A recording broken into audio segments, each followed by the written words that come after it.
Essula ey'okubiri. Awo ennaku bwe zaayitawo n'ayingira nate mu Kaperunawumu, ne kiwulirwa ng'ali mu nju.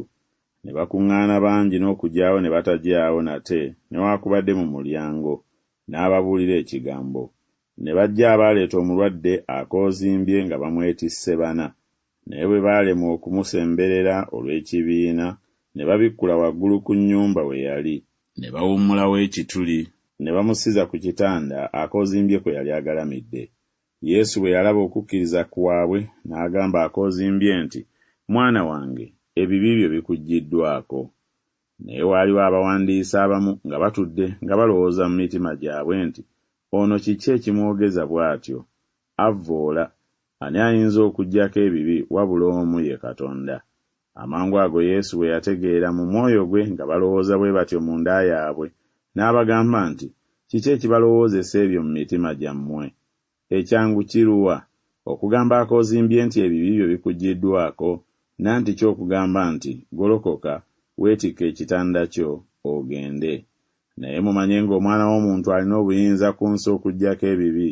N'agamba akoozimbye nti, "Nkugamba, golokoka, weetikke ekitanda kyo, oddeyo mu nnyumba yo." N'agolokoka, ne yeetikka amangwago ekitanda, n'afuluma mu maaso gaabwe bonna. Awo ne beewuunya bonna ne bagulumiza Katonda nga bagamba nti, "Tetulabangako bwe tuti." N'avaawo nate n'agenda ku lubalama lw'ennyanja. Ebibiina byonna ne bijja waali, n'abayigiriza. Awo bwe yali ng'ayita n'alaba Leevi omwana wa Alufaayo ng'atudde mu ggwolezo, n'amugamba nti, "Yita nange." N'agolokoka n'ayita naye. Awo bwe yali ng'atudde mu nnyumba y'oyo ng'alya, abawooza bangi n'abalina ebibi ne batuula wamu ne Yesu n'abayigirizwa be, kubanga baali bangi abaagenda naye. Abawandiisi ab'omu Bafalisaayo bwe baamulaba ng'alya wamu n'abalina ebibi n'abawooza, ne bagamba abayigirizwa be nti, "Alya era anywera wamu n'abawooza n'abalina ebibi." Awo Yesu bwe yawulira n'abagamba nti, "Abalamu tebeetaaga musawo, wabula abalwadde.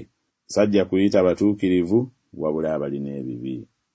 Awo abayigirizwa ba Yokaana n'Abafalisaayo baali nga basiiba, ne bajja ne bamugamba nti, "Kiki abayigirizwa ba Yokaana n'abayigirizwa b'Abafalisaayo ekibasiibya, abayigirizwa abo nga tebasiiba?"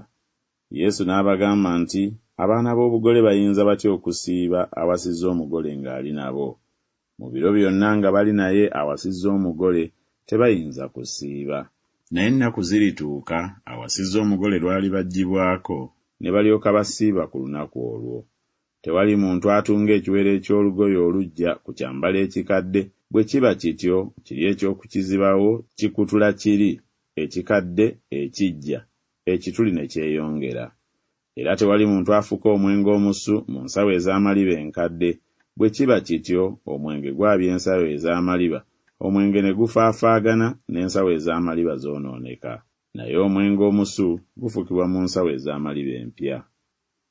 Awo olwatuuka yali ng'atambula mu nnimiro ku lunaku lwa Ssabbiiti, abayigirizwa be ne batanula okugenda nga banoga ebirimba.